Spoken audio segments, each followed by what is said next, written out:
Hello, ನಮಸ್ತೆ, ನಮಸ್ಕಾರ. ನೀವು ನೋಡ್ತಿರುವಂತಹ ಚಾನಲ್ ಸ್ಪಿರಿಚುವಲ್ ಕ್ರೂಸ್. ನಾನು ನಿಮ್ಮ ಅಶ್ಮಿತ್ ಶಾಂತಿ. ಪ್ರೀತಿಯ ವೀಕ್ಷಕ ಬಾಂಧವರೆಲ್ಲರಿಗೂ ನಮಸ್ಕಾರ. ನೋಡಿ, ಗುರು ಸಂಚಾರ ಆಲ್ರೆಡಿ ಆಗಿದೆ. ನೀವು ಯೋಚನೆ ಮಾಡಿರ್ಬೋದು, ಮೇಯಲ್ಲಿ ಸಂಚಾರ ಆಗಿದೆ, ಈಗ ಯಾಕೆ ಬರ್ತಾ ಇದ್ದಾರೆ ಅಂತ. ಆಲ್ರೆಡಿ ನೀವು ನೋಡಿರ್ತೀರಿ ಈ ವಿಡಿಯೋವನ್ನು. ಆದರೆ ಈ ವಿಡಿಯೋದಲ್ಲಿ ಕೆಲವೊಂದು ಬಹುಮುಖ್ಯ ವಿಚಾರಗಳನ್ನು ನಾನು ನಿಮಗೆ ಹೇಳಬೇಕು. ಒಂದು, ನೀವು ಟೈಟಲಲ್ಲಿ ನೋಡಿರುವ ಹಾಗೆ ಯಾರಿಗೆಲ್ಲ ಗುರುಬಲ ಇದೆ ಅಂತ. ಎರಡನೇದು, ಇದಕ್ಕಿಂತ ಮುಖ್ಯ, ಎಲ್ಲರೂ ಕೇಳ್ತಾರೆ, ರಾಶಿ ಪ್ರಕಾರ ಗುರುಬಲ ನೋಡಬೇಕಾ, ಲಗ್ನ ಪ್ರಕಾರ ಗುರುಬಲ ನೋಡಬೇಕಾ, ಅಥವಾ ದಶಾಭುಕ್ತಿ ನೋಡಬೇಕಾ, ಅಥವಾ ಜಾತಕ ನೋಡಬೇಕಾ ಅಂತ.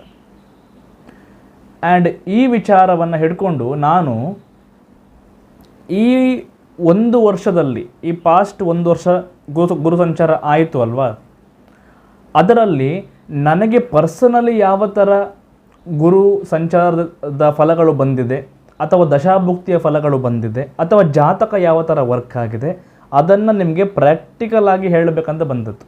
ಲಗ್ನ ಪ್ರಕಾರ ನನಗೆ ವರ್ಕ್ ಆಗಿದೆಯಾ, ರಾಶಿ ಪ್ರಕಾರ ನನಗೆ ವರ್ಕ್ ಆಗಿದೆಯಾ, ಅಥವಾ ದಶಾಭುಕ್ತಿ ನನಗೆ ವರ್ಕ್ ಆಗಿದೆಯಾ, ಈ ವಿಚಾರ ನಿಮಗೆ ಹೇಳಬೇಕಂತ ನಾನು ಮೊದಲು ನಿಮಗೆ ಬಂದಿರುವಂಥದ್ದು. ಓಕೆ, ಜ್ಯೋತಿಷ್ಯದಲ್ಲಿ ಆಸಕ್ತಿ ಯಾರಿಗೆಲ್ಲ ಇದೆ, ಸ್ವಲ್ಪ ಗೊತ್ತಿದೆ ಜ್ಯೋತಿಷ್ಯ, ದಯವಿಟ್ಟು ಕೇಳಿ ಈ ವಿಡಿಯೋವನ್ನು. ಓಕೆ, ಸೊ ಮೊದಲನೇದು, ಗುರು ಸಂಚಾರ ವಿಚಾರ ಬಂದಾಗ ಗುರು ಸಂಚಾರ ಬಗ್ಗೆ ಎಲ್ಲ ರಾಶಿಯವರೆಗೆ ನಾನು ವಿಡಿಯೋ ಮಾಡಬೇಕು ಅಂತ ಅಂದ್ಕೊಂಡಿದ್ದೇನೆ. ನೋಡೋಣ ದೇವರ ಯಾವ ಥರ ಕೃಪೆ ಇದೆ ಅಂತ. ಓಕೆ, ಆದರೆ ಗುರು ಸಂಚಾರ ಮೇ 1ನೇ ತಾರೀಕು 2024 ಆಗಿದೆ. ಮೇ 1ಕ್ಕೆ. ಓಕೆ, ಮೇಷರಾಶಿಯಿಂದ ವೃಷಭ ರಾಶಿಗೆ ಗುರು ಸಂಚಾರ ಆಗಿರುವಂಥದ್ದು. ಆ್ಯಂಡ್ ಇದು ಗುರು ಯಾವ ಥರ ಇದೆ, ಮಿಡಲಲ್ಲಿ ವಕ್ರಿ ಆಗುತ್ತೆ ಬಿಡಿ, ನಾನು ಅದನ್ನು ಕೌಂಟ್ ಮಾಡ್ತಿಲ್ಲ, ಸೇಮ್ ರಾಶಿಯಲ್ಲಿ ಇರುತ್ತೆ. ಆದರೆ ಮೇ 14ನೇ ತಾರೀಕು 2025ರವರೆಗೆ ಗುರು ನಿಮಗೆ ವೃಷಭ ರಾಶಿಯಲ್ಲಿ ಇರ್ತಾರೆ, ಒಂದು ವರ್ಷ, ಮೇ 14ರವರೆಗೆ. ಸೊ ಮೇ 14ರವರೆಗೆ ನಿಮಗೆ ಗುರುಬಲ ಇರುತ್ತೆ. ಯಾರಿಗೆಲ್ಲ ನಾನು ಹೇಳ್ತಿದ್ದೇನೆ, ನಿಮಗೆಲ್ಲ ಗುರುಬಲ ಇರುತ್ತೆ. ಮತ್ತು ನಾನು ಹೇಳಿದಲ್ಲ, ದಶಾಭುಕ್ತಿ ವರ್ಕ್ ಆಗುತ್ತಾ, ಲಗ್ನ ವರ್ಕ್ ಆಗುತ್ತಾ, ರಾಶಿ ವರ್ಕ್ ಆಗುತ್ತಾ, ಇದೆಲ್ಲ ನಾನು ಹೇಳ್ತೇನೆ ನಿಮಗೆ ಮುಂದೆ. ಸೊ ಮೊದಲು ಗುರುಬಲ ಯಾರ್ಯಾರಿಗಿದೆ, ಗುರುಬಲದಿಂದ ನಿಜವಾಗಿ ಒಳ್ಳೆಯದಾಗುತ್ತಾ ಅಂತ ನೀವು ಕೇಳಿದರೆ ಖಂಡಿತ ಆಗುತ್ತೆ, ನಾನು ಇಲ್ಲ ಅಂತ ಹೇಳೋದಿಲ್ಲ. ಓಕೆ, ಆದರೆ ಗುರುಬಲ ಇಲ್ಲ ಅಂದರೆ ಕೆಟ್ಟದಾಗುತ್ತಾ ಅಂತ ಕೇಳಿದರೆ ಅದಕ್ಕೆ ನಾನು ಎಗ್ರಿ ಆಗೋದಿಲ್ಲ. ಯಾಕೆಂದರೆ ನನಗೆ ಗುರುಬಲ ಇಲ್ಲದ ಟೈಮಲ್ಲಿ ಕೂಡ ನಾನು ಲೈಫಲ್ಲಿ ಒಳ್ಳೇದು ಮಾಡಿದ್ದೇನೆ ದೇವರ ಕೃಪೆಯಿಂದ ಮುಂಚೆ. ಓಕೆ, ಹಾಗಿದ್ದಾಗ ಗುರುಬಲ ಬರುವಂತಹ ಮೊದಲನೇ ರಾಶಿ ಅದು ಮೇಷರಾಶಿ, ನಿಮಗೆ ಗುರುಬಲ ಇದೆ. ಇನ್ನು ಕರ್ಕಾಟಕ ರಾಶಿಯವರಿಗೆ ಕೂಡ ಗುರುಬಲ ಇದೆ. ಇನ್ನು ವೃಶ್ಚಿಕ ರಾಶಿಯವರಿಗೆ ಕೂಡ ಗುರುಬಲ ಇದೆ. ಹಾಗೆ ಕನ್ಯಾ ರಾಶಿಯವರಿಗೆ ಕೂಡ ಗುರುಬಲ ಇದೆ. ಇನ್ನು ಮಕರ ರಾಶಿಯವರಂತೂ ತುಂಬ ಡಿಪ್ರೆಷನಲ್ಲಿದ್ದರು, ಸಾಡೆ ಸಾತಿ ಅದು ಇದು ಅಂತ, ನಿಮಗೆ ಗುರುಬಲ ಬರ್ತಾ ಇದೆ. ಓಕೆ, ಹಾಗಾಗಿ ಮೇಷ, ಕರ್ಕಾಟಕ, ಕನ್ಯಾ, ವೃಶ್ಚಿಕ ಮತ್ತು ಮಕರ, ಈ 5 ರಾಶಿಯವರಿಗೆ ಗುರುಬಲ ಬರ್ತಾ ಇದೆ. ಇದರಿಂದ ಒಳ್ಳೆಯದಾಗುತ್ತಾ ಕೇಳಿದರೆ ಹೌದು ಆಗುತ್ತೆ. ಜಾತಕನೂ ಮ್ಯಾಟರ್ ಆಗುತ್ತಾ ಅಂತ ಕೇಳಿದರೆ ಹೌದು, ಜಾತಕನೂ ಮ್ಯಾಟರ್ ಆಗುತ್ತೆ. ಆದರೆ ಗೋಚಾರದಿಂದ ಸ್ವಲ್ಪ ಅಂತೂ ನಿಮಗೆ ಒಳ್ಳೆಯದು, ಸಮಾಧಾನಕರ, ಸ್ವಲ್ಪ ಮಟ್ಟಿಗೆ ಆದರೂ ಬಂದೇ ಬರುತ್ತೆ. ಜಾತಕ ಕೆಟ್ಟಿದ್ದರೂ ಕೂಡ ಸ್ವಲ್ಪ ಮಟ್ಟಿಗೆ ಆದರೂ ನೀವು ಸ್ವಲ್ಪ ನೆಟ್ಟಿಸಿರುವನ್ನು ಬಿಡಬಹುದು ನನ್ನ ಪ್ರಕಾರ. ಓಕೆ, ಸೊ ಗುರುಬಲದ ವಿಚಾರ ಆಯಿತು. ಇನ್ನು ನಿಮಗೆಲ್ಲ ಯಾವ ರೀತಿ ಫಲ ಇದೆ, ಹೇಗೆಲ್ಲ ಫಲ ಇದೆ, ಅದು ನಾನು ನಿಮಗೆ ಸಪ್ರೇಟ್ ವಿಡಿಯೋ ಮಾಡ್ತೇನೆ ಆ ವಿಚಾರವಾಗಿ. ಆದರೆ ಒಂದು ವಿಚಾರ ನಾನು ನಿಮ್ಗೆ ಏನು ಹೇಳಬೇಕಿತ್ತೋ ಅದು ಎಂಡ್ ಆಯಿತು. ಈಗ ರಾಶಿಯಿಂದ ಗುರುಬಲ ನೋಡಬೇಕಾ, ಲಗ್ನದಿಂದ ನೋಡಬೇಕಾ, ಜಾತಕ ನೋಡಬೇಕಾ, ದಶಾಭುಕ್ತಿ ನೋಡಬೇಕಾ ಅನ್ನುವಂಥವರಿಗೆ, ಸ್ವಲ್ಪ ಜ್ಯೋತಿಷ್ಯ ಗೊತ್ತಾಗಬೇಕು ಅನ್ನುವಂಥವರಿಗೆ ನಾನು ಈಗ ಎಕ್ಸ್ಪ್ಲೇನ್ ಮಾಡ್ತೇನೆ. ಹಾಗಾಗಿ ನಾನು ಹೇಳಿದೆ, ನಾನು ನನ್ನ ಪರ್ಸನಲ್ ಬಗ್ಗೆ ಹೇಳ್ತೇನೆ ಅಂತ. ನನಗೆ ರಾಶಿ ಪ್ರಕಾರ ವರ್ಕ್ ಆಗಿದೆಯಾ, ಲಗ್ನ ಪ್ರಕಾರ ವರ್ಕ್ ಆಗಿದೆ, ದಶಾಭುಕ್ತಿ ವರ್ಕ್ ಆಗಿದೆ, ಅಥವಾ ಜಾತಕ ವರ್ಕ್ ಆಗಿದೆ ಅಂತ. ಇದು ಬಹಳ ಗಮನವಿಟ್ಟು ಕೇಳಬೇಕು ನೀವು. ಯಾರಿಗೆ ಸ್ವಲ್ಪ ಆಸಕ್ತಿ ಇದೆ ಜ್ಯೋತಿಷದಲ್ಲಿ ಸ್ವಲ್ಪ ಕೇಳಬೇಕು. ಓಕೆ, ನೋಡಿ ನನ್ನ ರಾಶಿ ಬಂದುಬಿಟ್ಟು ಕರ್ಕಾಟಕ ರಾಶಿ, ಪುಷ್ಯ ನಕ್ಷತ್ರ, ಕರ್ಕಾಟಕ ರಾಶಿ ನನ್ನದು. ನನ್ನ ಲಗ್ನ ಯಾವುದು? ವೃಷಭ ಲಗ್ನ. ಓಕೆ, ನನ್ನ ಲಗ್ನ ವೃಷಭ ಲಗ್ನ. ಹಾಗಿದ್ದ ಕರ್ಕಾಟಕ ರಾಶಿ ವೃಷಭ ಲಗ್ನ ನನ್ನದು. ನನಗೆ ದಶಾಭುಕ್ತಿ ವರ್ಕ್ ಆಯಿತಾ ಅಥವಾ ಗುರುಬಲ ವರ್ಕ್ ಆಯಿತಾ ಅಥವಾ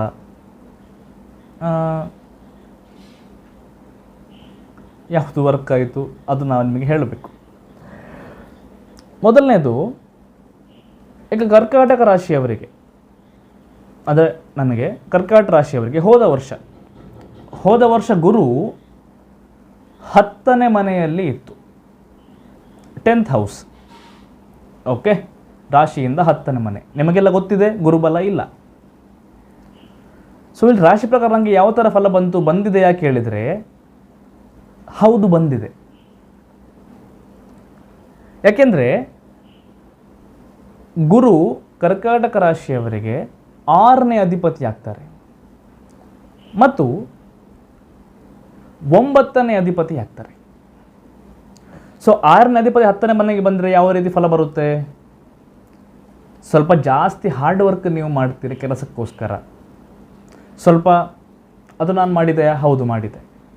ಸ್ವಲ್ಪ ಅಡೆತಡೆಗಳು ಬರುತ್ತೆ ಕೆಲಸದಲ್ಲಿ, ಅಡೆತಡೆಗಳು ಬರುತ್ತೆ, ಶತ್ರುಗಳು ಬರುತ್ತೆ. ಬಂದಿದೆಯಾ? ಹೌದು ಬಂದಿದೆ. 9ನೇ ಅಧಿಪತಿ ಕೂಡ 10ನೇ ಮನೆಯಲ್ಲಿದ್ದರು. ಗುರು 6ನೇ ಮನೆ ಫಲ ಬಂದಿದೆ ಕರ್ಕಾಟಕದಲ್ಲಿ. ಆ್ಯಂಡ್ 9ನೇ ಮನೆಯಲ್ಲಿ ನೋಡಿದಾಗ ಏನು ಹೇಳ್ತಾರೆ, ಕೆಲಸದಲ್ಲಿ ಟ್ರಾವೆಲ್ ಬರುತ್ತಾ, ಟ್ರಾನ್ಸ್ಫರ್ ಬರುತ್ತಾ, ಹೊಸ ಕೆಲಸ ಬರುತ್ತಾ, ಆ ರೀತಿ ಫಲಗಳು 9ನೇ 10ನೇ ಬಂದಾಗಿರುತ್ತೆ. ಅದೆಲ್ಲ ಕೂಡ ಆಗಿದೆ. ಟ್ರಾವೆಲ್ ಸಂಬಂಧಪಟ್ಟ ಪ್ರೊಫೆಷನ್ ಮಾಡಿದೆ, ಆ್ಯಂಡ್ ಹೊಸತ್ತು ಮಾಡಿದೆ, ಆ್ಯಂಡ್ ಇದೆಲ್ಲ ನಾನು ಕರ್ಕಾಟಕ ರಾಶಿ ಪ್ರಕಾರ ನನಗೆ ಏನೆಲ್ಲ ಫಲ ಬರಬೇಕಿತ್ತು, travel, hard work, enemy and change of work ಎಲ್ಲ ಆಗಿದೆ ಕರ್ಕಾಟಕ ರಾಶಿ ಪ್ರಕಾರ. ಇನ್ನು ವೃಷಭ ಲಗ್ನ ಪ್ರಕಾರ ಬಂದಾಗ ಗುರು 11ನೇ ಅಧಿಪತಿ, ಹಾಗೆ 8ನೇ ಅಧಿಪತಿ. ನೆನಪಿಟ್ಕೊಳ್ಳಿ, ನನಗೆ ವೃಷಭ ಲಗ್ನದವರೆಗೆ ಗುರು 11ನೇ ಅಧಿಪತಿ ಮತ್ತು 8ನೇ ಅಧಿಪತಿ. ಈಗ 11ನೇ ಮತ್ತು 8ನೇ ಅಧಿಪತಿ ಎಲ್ಲಿದ್ದಾರೆ ಲಗ್ನದವರೆಗೆ? 12ನೇ ಮನೆಯಲ್ಲಿದ್ದಾರೆ. ಹಾಗಿದ್ದಾಗ 11ನೇ ಅಧಿಪತಿ 12ಕ್ಕೆ ಬಂದಾಗ ಏನಾಗುತ್ತೆ? ನೀವು ಮಾಡಿದಂತಹ ಪ್ರಾಫಿಟ್ಗಳು ಲಾಸ್ ಆಗುತ್ತೆ. ಆಯಿತಾ? ಹೌದು ಆಗಿದೆ. ಆಲ್ಮೋಸ್ಟ್ ಸೇವಿಂಗ್ಸಲ್ಲಿ ಎಕ್ಸ್ಪೆನ್ಸ್ ಆಗಿತ್ತು. 8ನೇ ಅಧಿಪತಿ ಬಂದರೆ ಏನಾಗುತ್ತೆ 12ಕ್ಕೆ?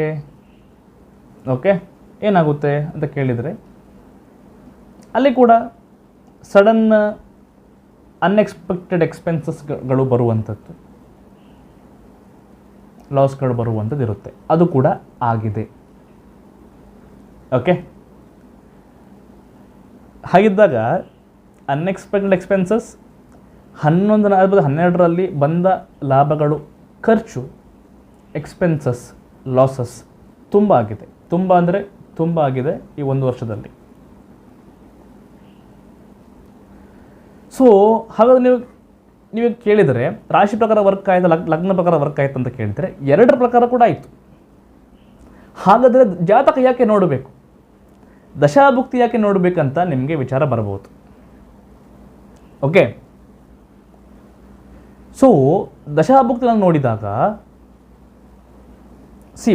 ಜಾತಕದಲ್ಲಿ ಪ್ರೊಫೆಷನ್ ವಿಚಾರ ಬಂದಾಗ ಪ್ರೊಫೆಷನ್ಗೆ ಸಕ್ಸಸ್ ಬರುವಂತಹ ಒಂದು ದಶ ಇರುತ್ತೆ, ಡೌನ್ಫಾಲ್ ಬರುವಂತಹ ಒಂದು ದಶ ಇರುತ್ತೆ. ಓಕೆ, ಸೊ ಆ್ಯಕ್ಚುಲಿ ನಂದು ನೋಡಿದರೆ, ದಶಾಭುಕ್ತಿಯಲ್ಲಿ ನೋಡಿದರೆ 1 ವರ್ಷ ಕಾಲ ಚೆನ್ನಾಗಿರಲಿಲ್ಲ, ಈಗಲೂ ಚೆನ್ನಾಗಿಲ್ಲ. ಜನವರಿ 2025ರವರೆಗೆ ಪ್ರೊಫೆಷ್ನಲ್ಲಿ ಜಾಸ್ತಿ ಇಂಪ್ರೂವ್ಮೆಂಟ್ ಇಲ್ಲ. ಓಕೆ, ಜನವರಿ 2025, ಈಗ ಯಾವ ತಿಂಗಳು? ಜುಲೈ. ಅಂದರೆ ಇನ್ನೂ ನನಗೆ ಎಷ್ಟು ಸಮಯ ಇದೆ? August, September, October, November, December 5 ತಿಂಗಳಿದೆ. 5-6 ತಿಂಗಳು ಅಂದ್ಕೊಳ್ಳಿ.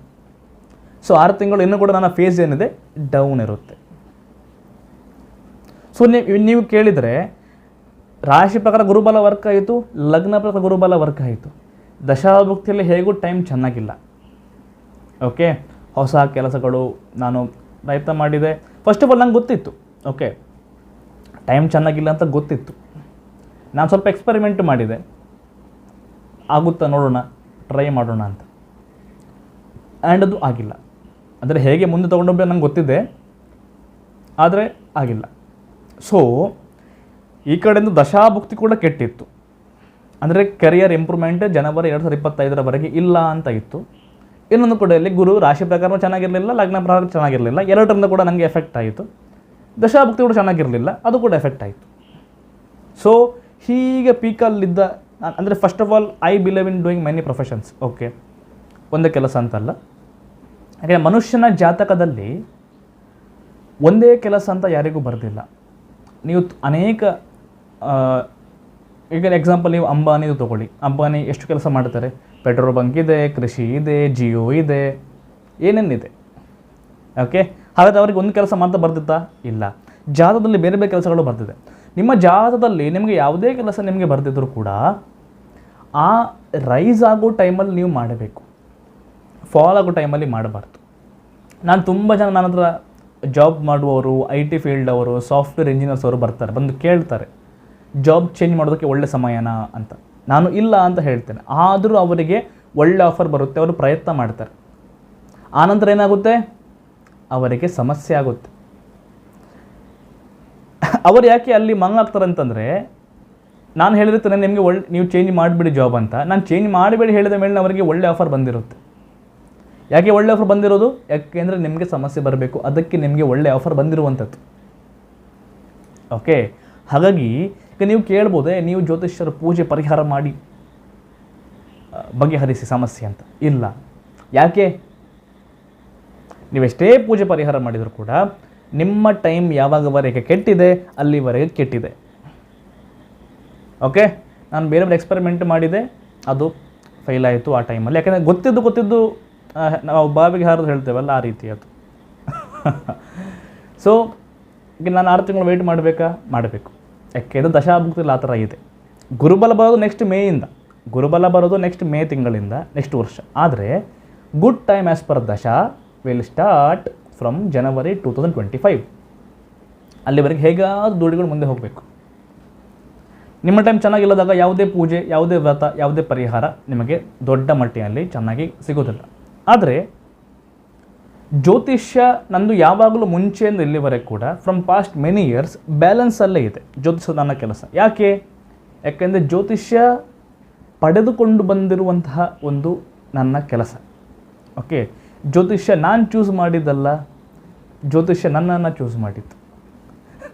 ಓಕೆ, ಎಲ್ಲೋ ನಾನು ಸಿವಿಲ್ ಇಂಜಿನಿಯರಿಂಗ್ ಮಾಡ್ತಿದ್ದವನು ಜ್ಯೋತಿಷ್ಯಕ್ಕೆ ಹೇಳ್ಕೊಂಡು ಬಂದು ನಾನು ಜ್ಯೋತಿಷ್ಯ ಮಾಡ್ತಿದ್ದೇನೆ. ಯಾಕೆ?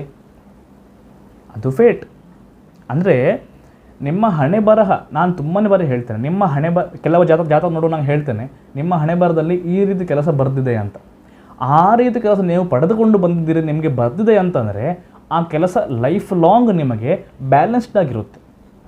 ನಿಮ್ಮ ಟೈಮ್ ಮೇಲೆ ಹೋಗಲಿ ಕೆಳಗೆ ಹೋಗಲಿ ನಿಮ್ಮ ಲೈಫ್ ಬ್ಯಾಲೆನ್ಸ್ಡ್ ಆಗಿರುತ್ತೆ. ಸೊ ಜ್ಯೋತಿಷ್ಯ ನಂದು ಯಾವಾಗಲೂ ಬ್ಯಾಲೆನ್ಸ್ಡ್ ಇರುತ್ತೆ, ಜ್ಯೋತಿಷ್ಯ ಬ್ಯಾಲೆನ್ಸ್ಡ್ ಆಗಿರುತ್ತೆ. ಆದರೆ ಬೇರೆ ಕೆಲಸಕ್ಕೆ ಪ್ರಯತ್ನ ಮಾಡಿದಾಗ ಅದಕ್ಕೆ ರೈಸಿಂಗ್ ಟೈಮ್ ಅನ್ನುವಂಥದ್ದು ಬೇಕು, ಫಾಲಿಂಗ್ ಟೈಮಲ್ಲಿ ಮಾಡಲಿಕ್ಕೆ ಆಗೋದಿಲ್ಲ. ಓಕೆ, ಸೊ ನನಗೆ ಇನ್ನೂ ಜ್ಯೋತಿಷ್ಯ ಬಿಟ್ಟು ಬೇರೆ ಎಕ್ಸ್ಪೆರಿಮೆಂಟ್ ಮಾಡಬೇಕು, ಬಿಸ್ನೆಸ್ ಮಾಡಬೇಕಂತಂದರೆ I have to wait till January 2025 ಅನಂತರ ಮಾಡಬೇಕು. ಸೊ ಇಲ್ಲಿ ಏನು ಕನ್ಕ್ಲೂಷನ್ ಅಂತಂದರೆ, ರಾಶಿ ಪ್ರಕಾರ ವರ್ಕ್ ಆಗುತ್ತಾ, ಲಗ್ನ ಪ್ರಕಾರ ವರ್ಕ್ ಆಗುತ್ತಾ ಕೇಳಿದರೆ ನನಗೆ 2 ಪ್ರಕಾರ ಕೂಡ ಆಗಿದೆ. ಆ 2 ಪ್ರಕಾರ ಕೂಡ ಯಾಕೆ ಆಗಿದೆ ಅಂತಂದರೆ ದಶಾಭುಕ್ತಿ ಕೆಟ್ಟಿತ್ತು. ಓಕೆ, ದಶಾಭುಕ್ತಿ ಕೆಟ್ಟಿತ್ತು. ಒಂದು ವೇಳೆ ದಶಾಭುಕ್ತಿ ತುಂಬ ಚೆನ್ನಾಗಿದೆ, ನಾನು ಹೇಳಿದಲ್ಲ ಮುಂಚೆ ಗುರುಬಲ ಇಲ್ಲದಾಗ ಕೂಡ ನಾನು ಚೆನ್ನಾಗಿದ್ದೆ ಮುಂಚೆ. ಯಾಕೆ? ದಶಾಭುಕ್ತಿ ಸ್ಟ್ರಾಂಗ್ ಇತ್ತು, ನಂತ ದಶಗಳು ಸ್ಟ್ರಾಂಗ್ ಇತ್ತು ಆ ಟೈಮಲ್ಲಿ. ಓಕೆ, ದಶಗಳು ಸ್ಟ್ರಾಂಗ್ ಇದ್ದಾಗ ನಿಮಗೆ ಯಾವುದೇ ಗೋಚಾರ, ಗುರುಬಲ, ಶನಿಬಲ ಅವಶ್ಯಕತೆ ಇಲ್ಲ, ನೀವು ನೋಡಬೇಕಂತಲೇ ಇಲ್ಲ. ನಿಮ್ಮ ದಶಾಭುಕ್ತಿ ಗಟ್ಟಿ ಇದ್ದರೆ ಸೊ ಗುರುಬಲ ಇಲ್ಲದಾಗಲೂ ಕೂಡ before I had done good because dashabhukti was strong. So ಈಗಲೂ ನಿಮಗೆ ನಾನು ಹೇಳೋದು, ನಿಮ್ಮ ಲೈಫಲ್ಲಿ ಯಾವುದೇ ಎಕ್ಸ್ಪೆರಿಮೆಂಟ್ ಮಾಡಿ, ಯಾವುದೇ ಕೆಲಸ ಮಾಡಿ, ದಶಾಭುಕ್ತಿ ಮುಖ್ಯ. ಗುರುಬಲ ಪ್ರಕಾರ ವರ್ಕ್ ಆಗುತ್ತೆ ಫಲಗಳು, ಎಸ್ ವರ್ಕ್ ಆಗುತ್ತೆ. ಗುರು ಪ್ರಕಾರ ನಾನು ಹೇಳಿದಲ್ಲ, ಲಗ್ನ ಪ್ರಕಾರ ಫಲ ಬಂತು, ರಾಶಿ ಪ್ರಕಾರ ಫಲ ಬಂತು. ಆದರೆ ದಶಾಭುಕ್ತಿ ಮುಂಚೆ ಗುರುಬಲ ಇಲ್ಲದಾಗಲೂ ಕೂಡ, ಅಂದರೆ ಗುರು ಎಂಟರಲ್ಲಿ ಇದ್ದಾಗ ಮುಂಚೆ ಆಗಲೂ ಒಳ್ಳೆಯದಾಗಿದೆ, ಯಾಕೆಂದರೆ ದಶಾಭುಕ್ತಿ ಸ್ಟ್ರಾಂಗ್ ಇತ್ತು. ಸೊ ಮೇಯ್ನ್ ನೀವು ರಾಶಿ ಪ್ರಕಾರ ವರ್ಕ್ ಆಗುತ್ತಾ, ಲಗ್ನ ಪ್ರಕಾರ ವರ್ಕ್ ಆಗುತ್ತಾ ನೀವು ನೋಡಿ, ಎರಡರ ಪ್ರಕಾರ ವರ್ಕ್ ಆಗುತ್ತೆ. ಆದರೆ ದಶಾಭುಕ್ತಿ ನೋಡೋದನ್ನು ಮರಿಬೇಡಿ. ಓಕೆ, ನಿಮಗೆ ಬೇಕಾದರೆ ಜಾತಕವನ್ನು ಕಳಿಸ್ಕೊಡಿ ನನಗೆ, ನಾನು ಹೇಳ್ತೇನೆ ನಿಮಗೆ ನಿಮ್ಮ ಟೈಮ್ ಚೆನ್ನಾಗಿದೆಯಾ ಚೆನ್ನಾಗಿಲ್ವಾ. ನಿಮ್ಮ ಟೈಮ್ ಚೆನ್ನಾಗಿಲ್ಲ ಅಂತಂದರೆ ನೀವು ಎಷ್ಟೇ ಪ್ರಯತ್ನ ಮಾಡಿ, ಎಷ್ಟೇ ಹಾರ್ಡ್ ವರ್ಕ್ ಮಾಡಿ, ಏನು ಯೂಸ್ ಇಲ್ಲ. ತುಂಬ ಜನ ಬಂದು ಹೇಳ್ತಾರೆ, ಸರ್ ನಾವು ತುಂಬ ಎಫರ್ಟ್ ಹಾಕ್ತೇವೆ, ತುಂಬ ಪರಿಶ್ರಮ ಮಾಡ್ತೇವೆ, ನನಗಿಂತ ಕೆಳಗಿದ್ದವರೆಲ್ಲ ಮೇಲೆ ಹೋಗಿಬಿಟ್ರು, ಅಂದರೆ ಪ್ರೊಫೆಷ್ನಲಿ ಮೇಲೆ ಹೋಗಿಬಿಟ್ರು, ನನಗೆ ಯಾಕೆ ಒಳ್ಳೆಯದಾಗೋದಿಲ್ಲ ಅಂತ. ಯಾಕೆ ಅಂತಂದರೆ ನೀವು ಪ್ರಯತ್ನ ಮಾಡೋ ಸಮಯ ಕೆಟ್ಟದ್ದಾಗಿದೆ. You are not running at the right time. Okay, ಉದಾಹರಣೆ ಕೊಡ್ತೇನೆ. ನೀವೊಂದು ರೇಸಲ್ಲಿ ವಿನ್ ಆಗಬೇಕಂತಂದರೆ, ನೀವೊಂದು ಓಡುವ ರೇಸಲ್ಲಿ ವಿನ್ ಆಗಬೇಕು ಅಂತಂದರೆ ನೀವು ಪ್ರಾಕ್ಟೀಸ್ ಮಾಡಿರಬೇಕು, ಸಾಮರ್ಥ್ಯ ಇರಬೇಕು, ಪ್ರತಿಯೊಂದು ನಿಮ್ಮ ಹತ್ರ ಇರಬೇಕು, ನೀವೇ ಪರಿಶ್ರಮ ಮಾಡೋದು. ಆದರೆ ಓಡಬೇಕು ಯಾವಾಗ? ವಿಸಿಲ್ ಹೊಡೆದ ಮೇಲೆ ಓಡಬೇಕು. ವಿಸಿಲ್ ಹೊಡೆಯೋ ಮುಂಚೆ ಎಷ್ಟೇ ನೀವು ಓಡಿದರೂ ಕೂಡ ನೀವು ರೇಸಲ್ಲಿ ಕೌಂಟೇ ಇಲ್ಲ, ನೀವು ಡಿಸ್ಕ್ವಾಲಿಫೈಡ್. ನೀವು ಎಷ್ಟು ಓಡಿದ್ರೇನು ಬಿಟ್ಟರೆ, ಯಾಕೆ ನಿಮ್ಮ ಟೈಮ್ ಬಂದಿಲ್ಲ ಓಡೋದಕ್ಕೆ. ಸೊ ಪರಿಶ್ರಮ ಬೇಕು ಹೌದು, ಆದರೆ ಯೋಗನೂ ಬೇಕು. ಓಕೆ, ಸೊ ನಿಮಗೆ ಇಷ್ಟೆಲ್ಲ ಯಾಕೆ ಹೇಳಿದೆ ಅಂತಂದರೆ, ದಶಾಭುಕ್ತಿ ಪ್ರಮುಖವಾಗಿ ಕೆಲಸ ಮಾಡುತ್ತೆ. ಗೋಚರಗಳು ರಾಶಿ ಪ್ರಕಾರನೂ ಫಲ ಕೊಟ್ಟಿದೆ, ಲಗ್ನ ಪ್ರಕಾರನೂ ಫಲ ಕೊಟ್ಟಿದೆ, ಎರಡರ ಪ್ರಕಾರ ಕೂಡ ಫಲ ಕೊಡುತ್ತೆ. ಆಯಿತಾ? ಸೊ ನಿಮಗೆ ನಿಮ್ಮ ಗುರುಬಲ ಯಾವ ಥರ ಇದೆ, ಹಾಗೆ ದಶಾಭುಕ್ತಿ ಪರಿಶೀಲನೆ ಮಾಡಿ ನಿಮ್ಮ ಟೈಮ್ ಚೆನ್ನಾಗಿದೆಯಾ. ನೀವು ಪ್ರಯತ್ನ ಮಾಡೋದಕ್ಕೆ ನೀವು ಯಾವಾಗಲೂ ನಿಮ್ಮ ಟೈಮ್ ಚೆನ್ನಾಗಿದೆ ಅಂತ ಕೇಳಬಾರ್ದು. ನಿಮಗೆ ಪ್ರಯತ್ನ ಮಾಡೋದಕ್ಕೆ ಯಾವುದು ಕರೆಕ್ಟ್ ಟೈಮ್ ಅಂತ ನೀವು ಕೇಳಬೇಕು. ಯಾಕೆ ನಾನು ಹೇಳಿದಲ್ಲ, ಈಗ ನನಗೆ ಪರ್ಸನ್ ಜಾತಕ ಪ್ರಕಾರ ನಾನು ಯಾವುದು ಎಕ್ಸ್ಪೆರಿಮೆಂಟ್ ಪ್ರೊಫೆಷನ್ ಮಾಡಬೇಕಾದ್ರೆ ಜನವರಿ 2025 ಆದ ಮೇಲೆ ಸೂಪರ್ ಟೈಮ್ ಇದೆ. ಜನವರಿ 2025ಇಂದ ಸಮಥಿಂಗ್ 2027-28 2027-28ವರೆಗೆ ತುಂಬ ಚೆನ್ನಾಗಿ ದಶಾಭುಕ್ತಿ ಇದೆ. ಆಗ ಏನು ಬೇಕೋ ಎಕ್ಸ್ಪೆರಿಮೆಂಟ್ ಮಾಡ್ಬೋದು. ನಾವು ಹೇಳ್ತೇವಲ್ಲ, ಕೆಲವು ಟೈಮಲ್ಲಿ ಮನುಷ್ಯನ ಮುಟ್ಟಿದೆಲ್ಲ ಚಿನ್ನ ಅಂತ, ಅದು ಆ ಥರದ ಟೈಮ್. ಈಗ ಆ ಥರ ಟೈಮ್ ಅಲ್ಲ. ಈಗ ನನಗೆ ಯಾವುದು ನಾನು ಪಡೆದುಕೊಂಡು ಬಂದಿದ್ದೇನೆ ಅದರಲ್ಲೇ ಇರಬೇಕು, ಬೇರೆ ಎಕ್ಸ್ಪೆರಿಮೆಂಟ್ ಮಾಡಬಾರ್ದು. ಓಕೆ, ಹಾಗಿದ್ದಾಗ ನಿಮಗೆ ನೀವು ಪಡೆದುಕೊಂಡು ಬಂದ ಕೆಲಸ ಯಾವುದು, ನಿಮ್ಮ ಪ್ರೊಫೆಷನ್ ಏನು, ಲೈಫಲ್ಲಿ ನೀವೇನು ಮಾಡಬೇಕು, ಹೇಗೆ ಮಾಡಬೇಕು, ಮತ್ತು ಎಕ್ಸ್ಪೆರಿಮೆಂಟ್ ಮಾಡಬೇಕು, ಕೆಲಸ ಚೇಂಜ್ ಮಾಡಬೇಕು, ಬಿಡಬೇಕು ಅಂತ ನಿಮ್ಗೆ ಗೊತ್ತಾಗಬೇಕಂತಂದರೆ ಎನಿ ಟೈಮ್ ನೀವು ಕನ್ಸಲ್ಟ್ ಮಾಡ್ಬೋದು, ಜಾತಕ ಪರಿಶೀಲನೆ ತೊಗೋಬೋದು. ನಾನು ಚೆಕ್ ಮಾಡಿಬಿಟ್ಟು ನಿಮಗೆ ಪ್ರತಿಯೊಂದನ್ನು ಡೀಟೇಲ್ ಆಗಿ ಹೇಳ್ತೇನೆ. ಓಕೆ, ಇವತ್ತು ನಿಮಗೆ ಡೌಟ್ ಕ್ಲಿಯರ್ ಆಗಿದೆ ಅನಿಸುತ್ತೆ. ದಶಾಭುಕ್ತಿ ನೋಡಬೇಕಾ, ರಾಶಿ ನೋಡಬೇಕಾ, ಲಗ್ನ ನೋಡಬೇಕಂತ ಇನ್ನು ಅನುಮಾನ ಇಡಬೇಡಿ. ಓಕೆ, ಏನಾದರೂ ಅನುಮಾನ ಇದ್ದರೆ ಕೇಳಿ. ಜಾತಕ ಪರಿಶೀಲನೆ ಬೇಕಾದರೆ ವಾಟ್ಸಪ್ ನಂಬರ್ ಇದೆ, ವಾಟ್ಸಪ್ ನಂಬರಿಗೆ ಮೆಸೇಜ್ ಮಾಡಿ.